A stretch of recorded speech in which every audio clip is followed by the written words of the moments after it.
And we are live. Excuse me. This is Black Tower Radio. I am your host, Jake Fox.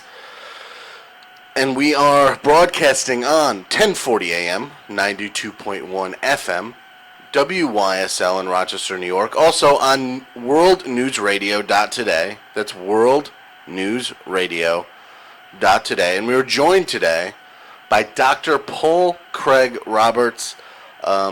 He's a former editor of the Wall Street Journal. He's been a professor of economics at Georgetown University. He is the creator of Reaganomics. He's pretty much done and touched everything that, that involved your life for the last 30 years. He's a highly influential guy, and we're very pleased to have him back again on the show. Welcome back, Dr. Roberts. Thank you, Jake. Okay, so, Dr. Roberts, we are, I don't know, I'd like to jump into a little geopolitical discussion, if that's okay with you. Sure. Okay. We're in a very, very, very volatile situation with Russia. We have presidential candidates talking about a no-fly zone over Syria, namely Hillary Clinton. It seems Obama is dragging his feet on that a little bit because he understands what that would mean. It's getting very dangerous over there. It seems they're talking about openly cyber attacking Russia. It's escalating to a very weird point. It seems we're on the precipice of something very big here. What's your take on it, Dr. Roberts? Well, Jake, what we see happening is the frustrations of the neoconservatives whose ideology of the United States world hegemony, that is U.S. unilateral control over the world, has been breached by the Russians and the Chinese. And so they're frustrated, and because they fervently believe, they're like fanatics, that the collapse of the Soviet Union gave the rest of the world to the United States as its empire. And at the time, they formulated the new foreign policy doctrine of the United States, which says that the principal goal of American foreign policy is to prevent the rise of any other country that could serve as a check on American unilateral action. And so while they were wasting 15 years in the Middle East, blowing up women and children, and kids' soccer games, funerals, weddings, the Russians made clear that they weren't going to put up with us. And so they're frustrated about that, and they're also frustrated by the Chinese standing up to us.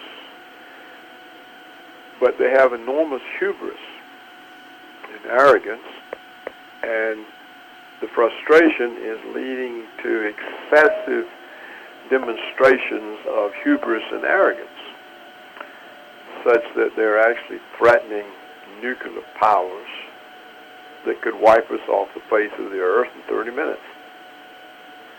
So it is an extremely serious situation.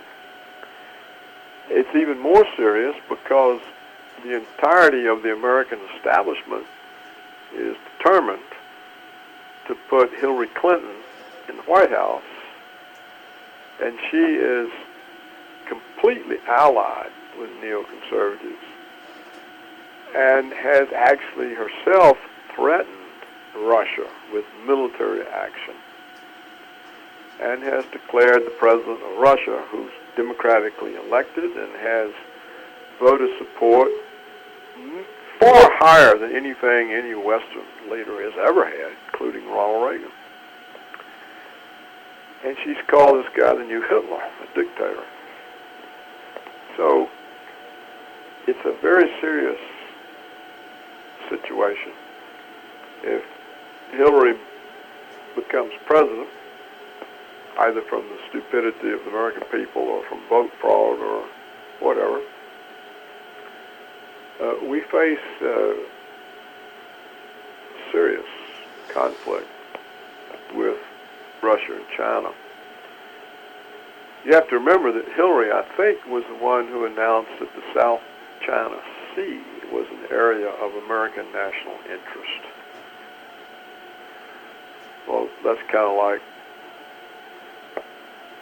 China announcing that the Gulf of Mexico is an area of Chinese national interest, or the seacoast off of New York or California. I mean, it's absurd. And so when you have this kind of arrogance that doesn't see any limits, you have the potential of conflict. So we should all keep in mind that the conflict would likely be nuclear, and that the modern weapons are 1,700 times more powerful than the ones we used on Japan. And so essentially life on Earth ends. So Jake, the question of this election is not whether Trump gropes women or speaks lewdly about women. The question is whether we're going to get in the Oval Office somebody who doesn't want conflict with Russia, which Trump says he does not see the point of it, or we're going to get somebody like Hillary who's already threatened them. Now, from my long experience in the government and just my general education, it's insane to convince a nuclear power that you're going to attack them. But that's what we're doing to Russia. We're convincing them that we're going to attack them. We've got anti-ABM missile systems on their border to allegedly negate their retaliatory strategic weapons. We're putting all kinds of NATO bases, tanks, troops on their border. I mean, this hasn't been done since Nazi Germany. And that's the way the Russians look at it. And the other day, a high-ranking Russian announced something that was really quite a scary message. He said, Russia will never again fight a war on her own territory. If there's a NATO incursion of Russia, we will punish NATO. What he means is they're going to drop nukes all over them. It's going to be the end of Europe. And if we stick our nose in it, we're gone too. So this is the situation that we face, and this was created. It began with the Bill Clinton administration when they broke all the agreements that Reagan had made with Gorbachev and that George Herbert Walker Bush and Secretary of State Jim Baker had made with Gorbachev, and moved NATO to Russia's borders. This was a complete violation of the word of the United States government. And then we had George W. Bush pull out of the ABM treaty and start maneuvering to put ABM missiles on Russia's border. And then we had the change in American war doctrine under the Bush regime, George W. Bush, which moved nuclear weapons from a retaliatory weapon to nuclear first strike, preemptive first strike. And this is telling the Russians, hey, we're going to nuke you in order to get rid of you. And now we've got this idiot Obama and this idiot Hillary Clinton making all kinds of provocative threats against Russia. This is madness. This really is madness. I mean, this is insane.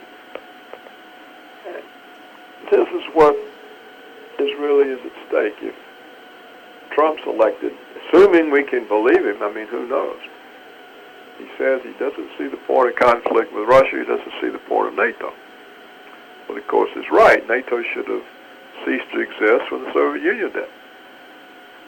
But it's become an auxiliary force for Washington, you know.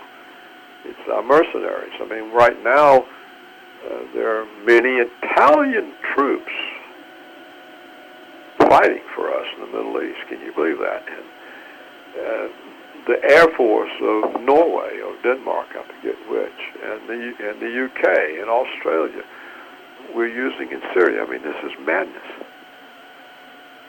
So NATO no longer exists as a guard against the Red Army overrunning Europe. It's become a mercenary vassal army, like the ancient Persians had, that they tried to use against the Greeks, that we use against the rest of the world. And it shows then that the entirety of the Western world hasn't any conception of the danger it's bringing to itself by provoking nuclear powers, Russia and China, either one of which can wipe Europe or the United States off the face of the earth in 30 minutes. So the American people, if they think that what Trump says about women is important, they're crazy. They're out of their minds. What's important is that we get somebody in the Oval Office that calms down the tensions that have been building now, let's see, since Clinton, that's 8 years, George W. Bush, another 8, Obama, another 8, 3 8s, 24. For 24 years, we've been elevating the tensions.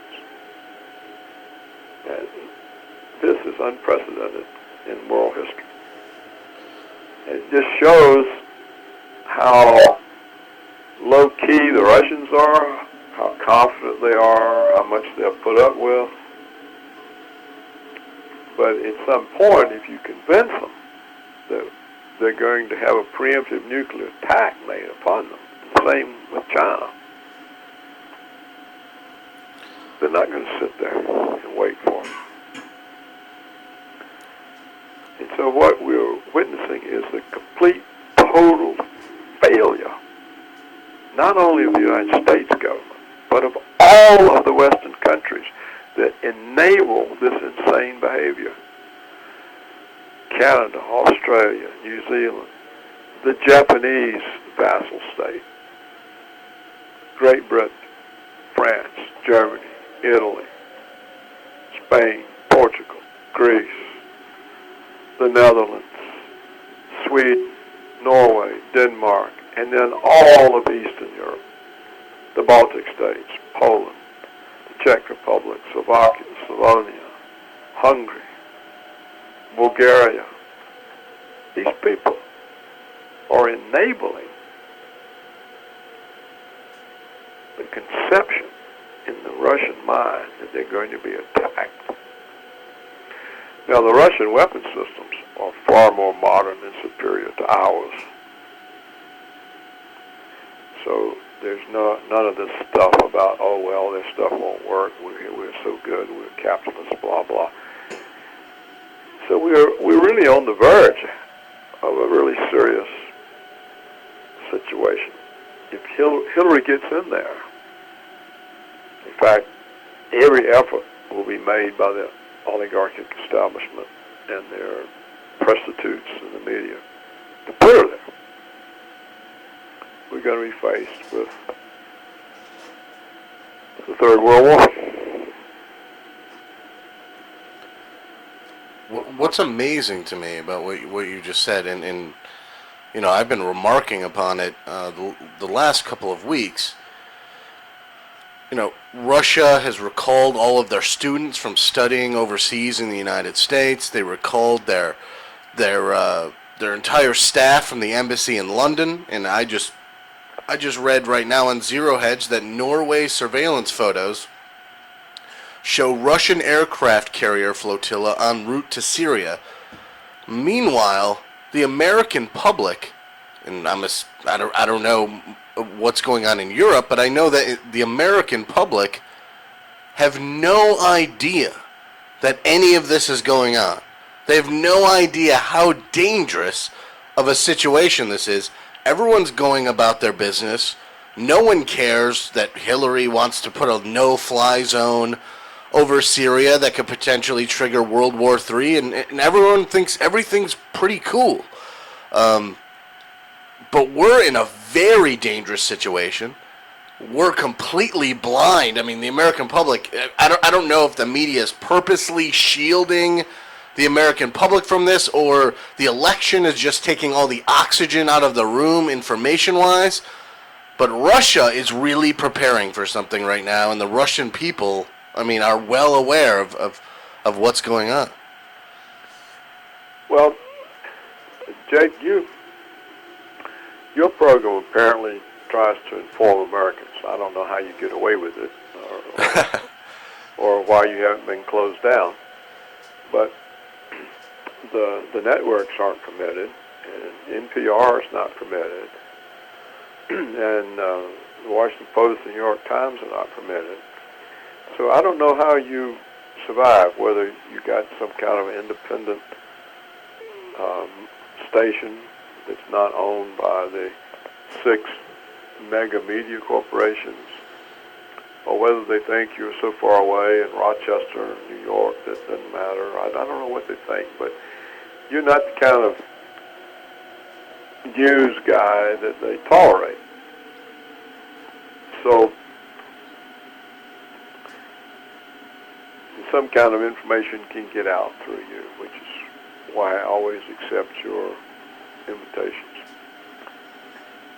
But I think, Jake, that those reports about the Russians calling people home aren't true.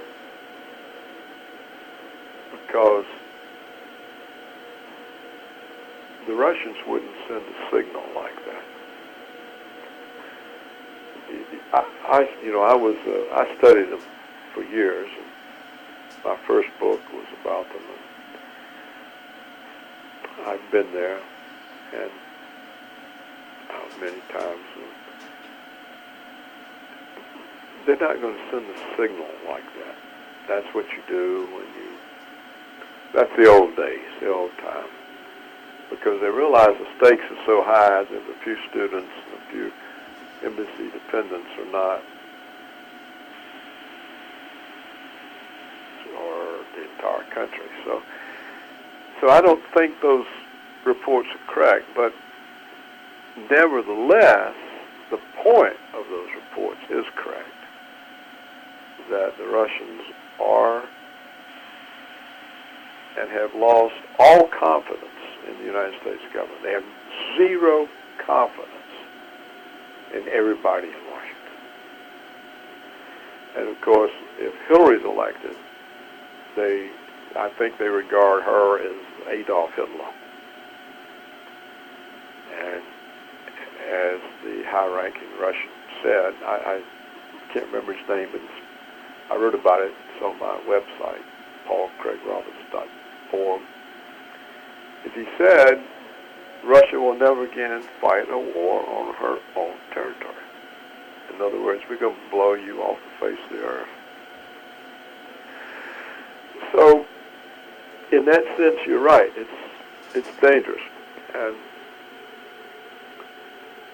But I think, on the whole, the Russians don't want a war. They've done everything to avoid it. They keep relying on diplomacy, even though they know that the United States only believes in force and does not believe in diplomacy, and never keeps any agreement, whether Syrian or Ukrainian or the ones that the that the United States government made to them about NATO and the rest. They know that the United States breaks every agreement, and yet they continue to act diplomatically. Let's resolve the Syrian crisis. Let's fight ISIS together. So I don't think they want a war, but I think that they've caught on that they have to watch us very closely, and I don't think they'll be caught off guard. And so we're back to the point that I made earlier, that they simply don't trust us, and we are convincing them that we're going to attack them. So that's insane. Look, I can tell you, you and your audience, this. During the many years I was in Washington, there were many instances in which both the United States and the Soviets received information about incoming ICBMs that was a mistake.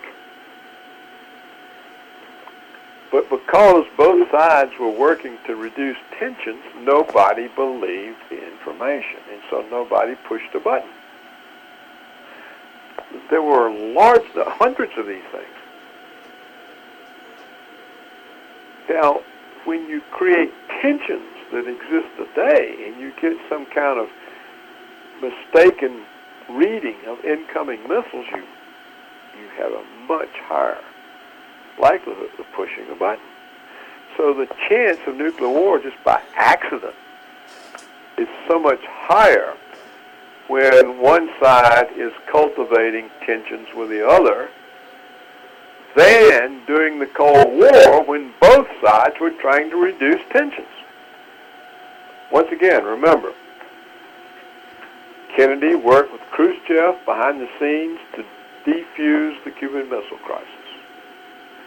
Nixon had SALT I, the Strategic Arms Limitation Treaty I. He had the anti-ABM treaty so that nobody could negate the other side's retaliatory forces. Carter had SALT II.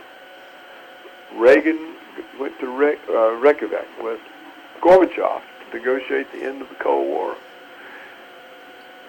The George Herbert Walker Bush administration gave the Russians gave the Soviets ironclad assurances that if they permitted the reunification of Germany, there would be no movement to the east of NATO.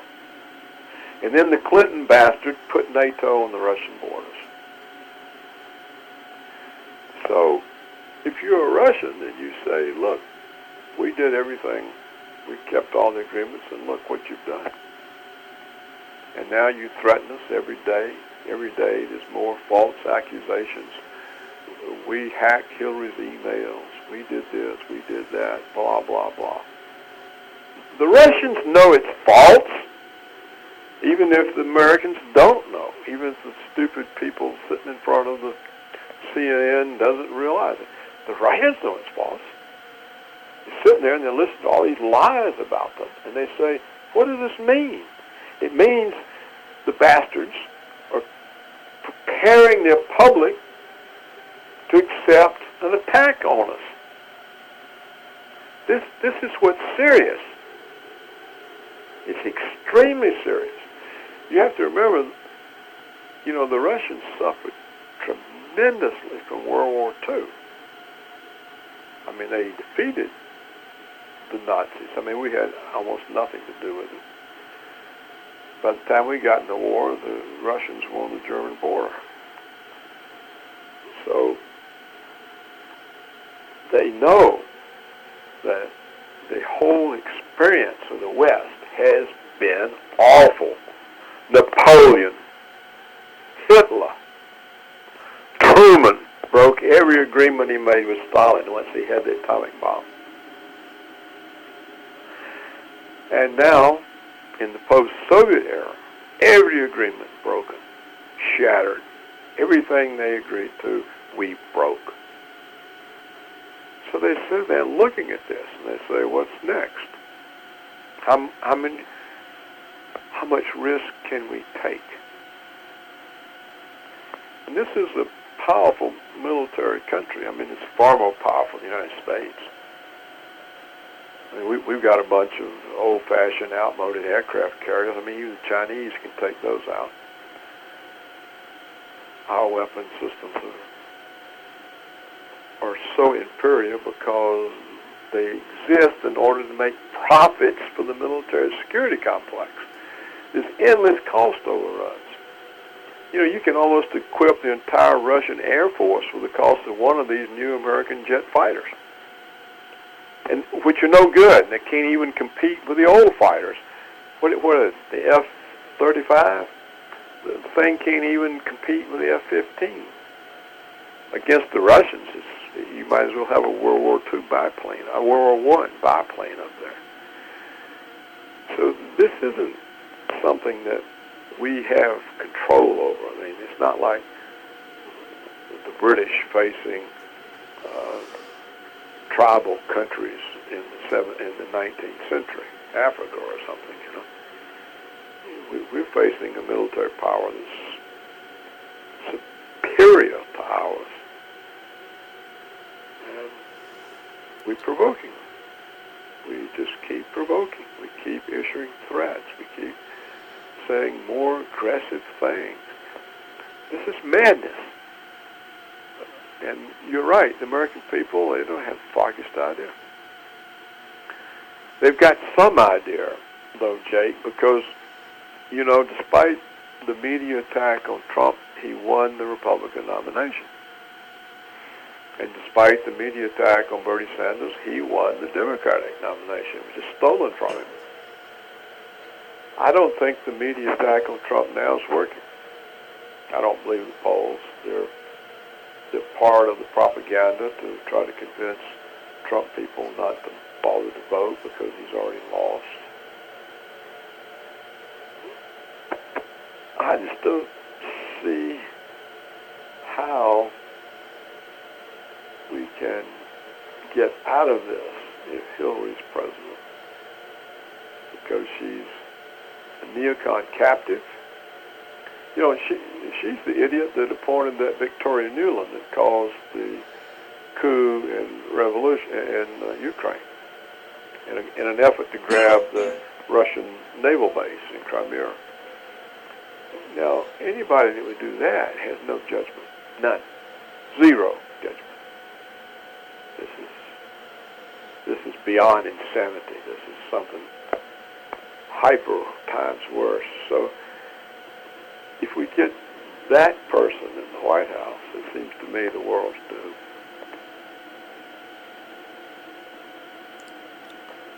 I just read today in the Daily Beast that former Defense Secretary Robert Gates was against the action in Libya because Hillary Clinton had no contingency plan. She had no real plan at all for Libya. She told him they wanted to play it by ear after they initiated the action. And he was like, "Whoa, this is crazy," and I'm not for this.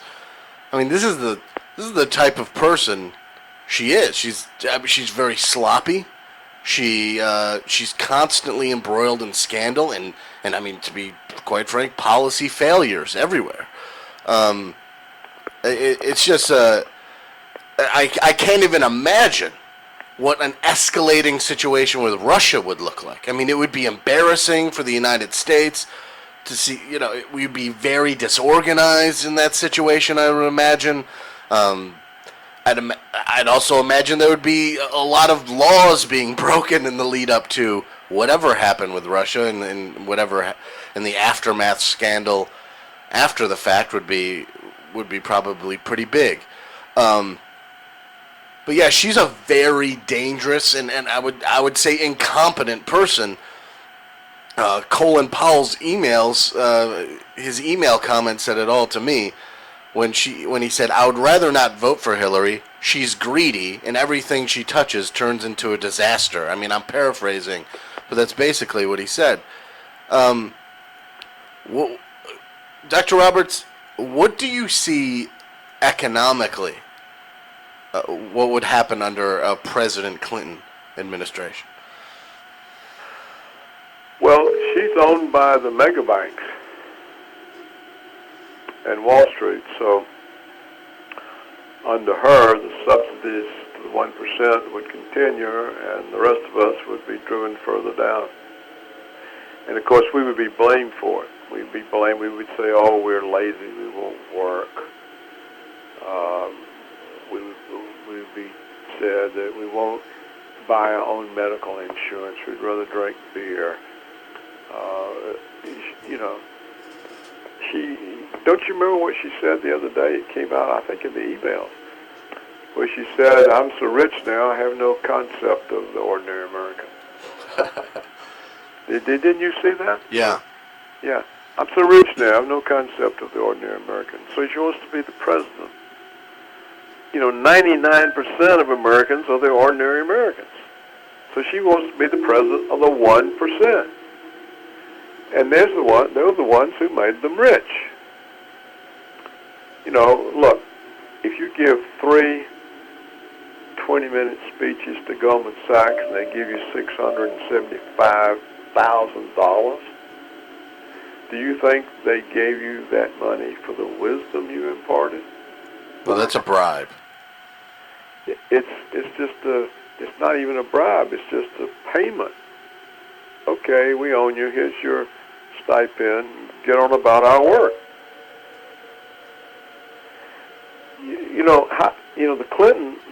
Bill Clinton was dirt poor. So was Hillary. They don't pay the president enough to be rich.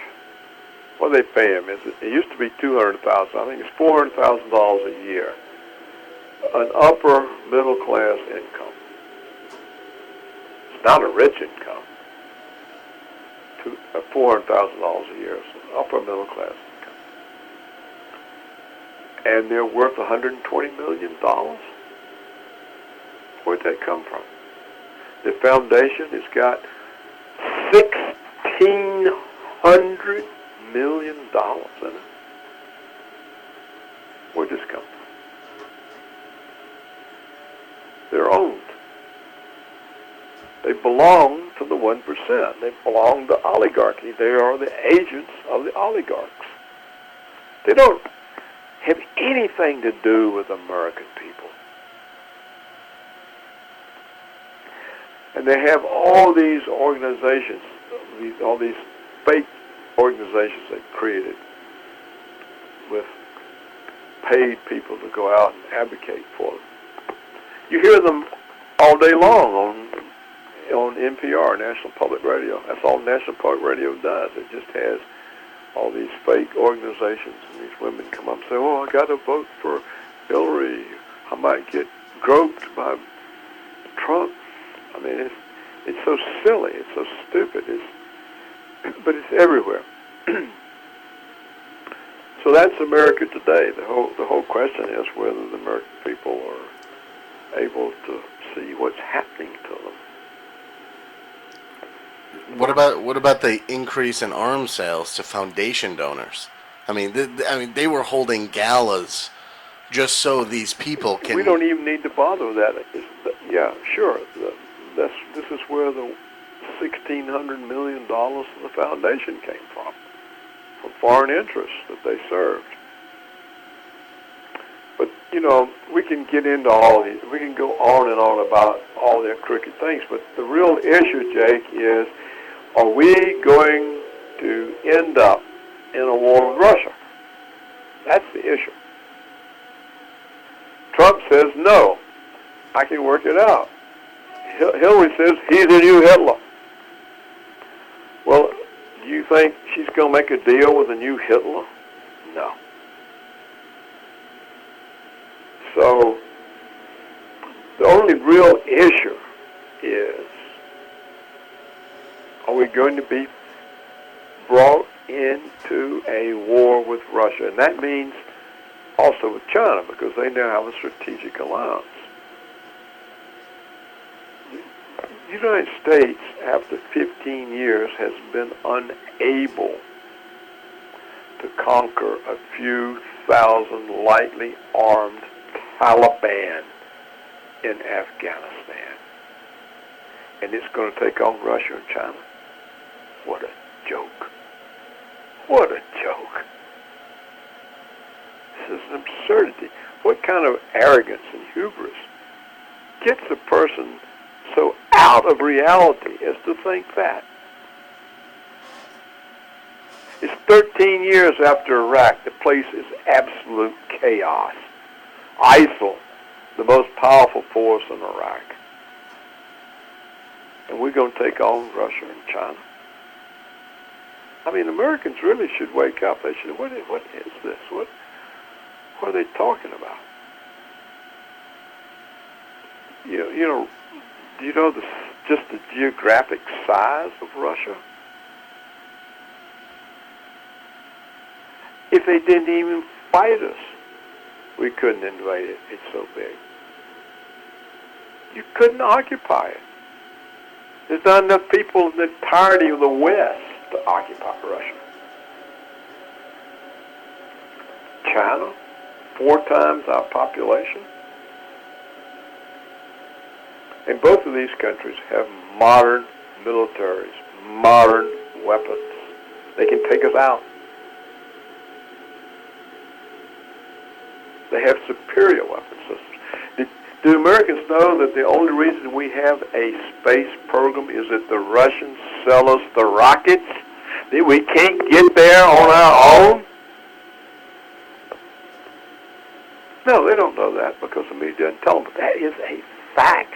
The American space program is based on the Russians selling us their rockets.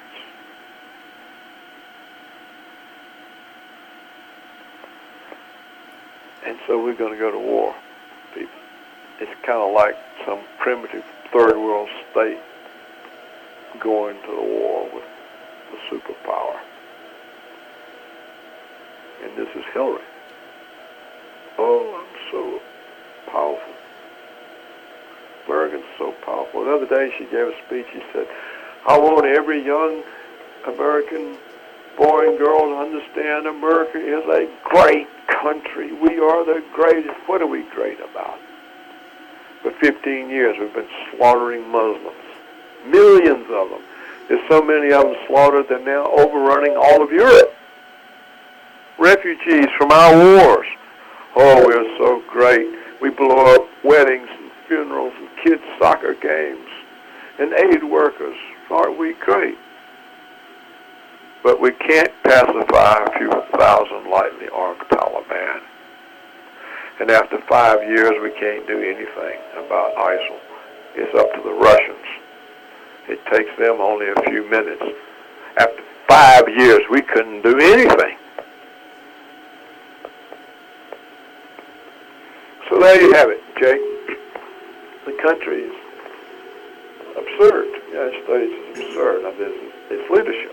And the question is, do the people accept this? Do they want to be the captives of the oligarchs, the 1%, the media, who are prostitutes? You know what this word prostitute is, right? It's the contraction of press, prostitute. The entirety of the American print and TV media are prostitutes. They're a bunch of whores. They lie for a living. They're paid to lie. I bet you every one of them, after they go out and lie for Hillary this whole time, they'll go out and vote against her.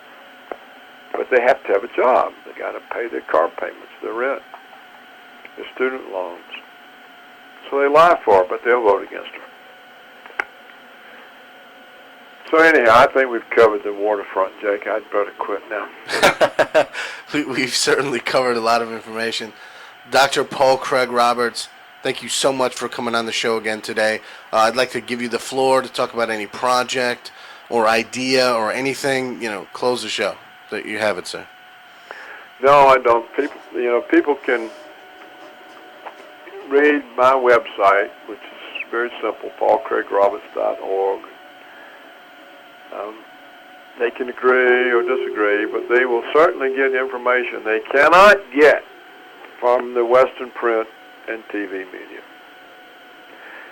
And my life was in academia, in government. You left out that I was Assistant Secretary of the United States Treasury in charge of United States domestic economic policy.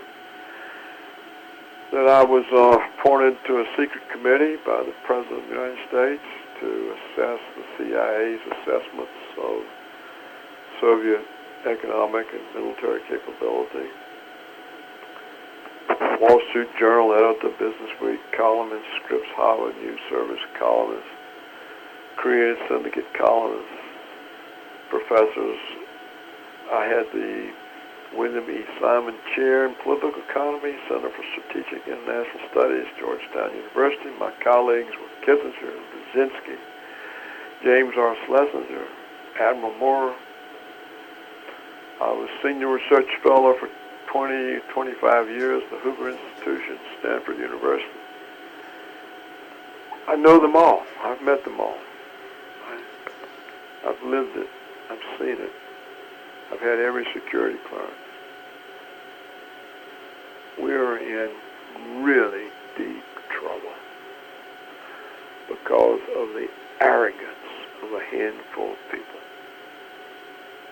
That's my closing remarks. Jake, all the best to you. Thanks for sharing your audience with me. Thank you, Dr. Robertson. Also, I'd like to thank you for the compliment earlier. We love having you on this show. And in regards to the radio station I'm on, this is the second radio station I've been on. The first one, which you originally joined me on, was a Christian radio station. And now I'm on an independently owned radio station that's not owned by one of the big six. So they allow me to, have free speech. Yeah, well, I figured it had to be something like that, or if you had me on, they'd fire you. Thank you again for coming on the show, Dr. Roberts, and we'd love to obviously have you back on again in the future. Of course. I'll look forward to next time, Jake. Thank you. Goodbye. That was Dr. Paul Craig Roberts, one of the most long-time guests here we've had on Black Tower Radio. So we are going to be back with Azuri Crispino. She is the media director for the IWOC, the Incarcerated Workers Organizing Committee, which basically helps out the prison strike, which started on September 9th, the 45th anniversary of the Attica riots. It's getting no media coverage at all, which is ridiculous. I mean, you see MSNBC, their whole weekend is filled with prison shows. I mean, they're making tons of money off all of these scary prison shows, life inside prisons, but they're not giving any coverage to this prisoner strike, probably because a lot of their sponsors make money off of slave labor in the prisons. And I'd like to add this. A lot of the police shootings you see, shooting people of color, a lot of that, in my opinion, is collateral damage from this very issue, this prison slavery industrial complex, where private prisons lobby the government for keeping harsh drug laws on the books, and it gets people caught up in the whole prison system. People of color get arrested. They go into the prison system for long periods of time, and they end up in call centers for AT&T and making products for Starbucks or Walmart for little or not for little or no pay at all. And then they get out and they're a felon and they can't get a job, and then the whole cycle continues. And that's the root of the problem, in my opinion. And it's not really being talked about by anyone, not in the media. It's these grassroots organizers like Azuri Crispino that are bringing this issue to light, and we want to bring those kind of issues to light on Black Tower Radio. So We will be right back in about 15 minutes with Azuri Crispino, so stay tuned.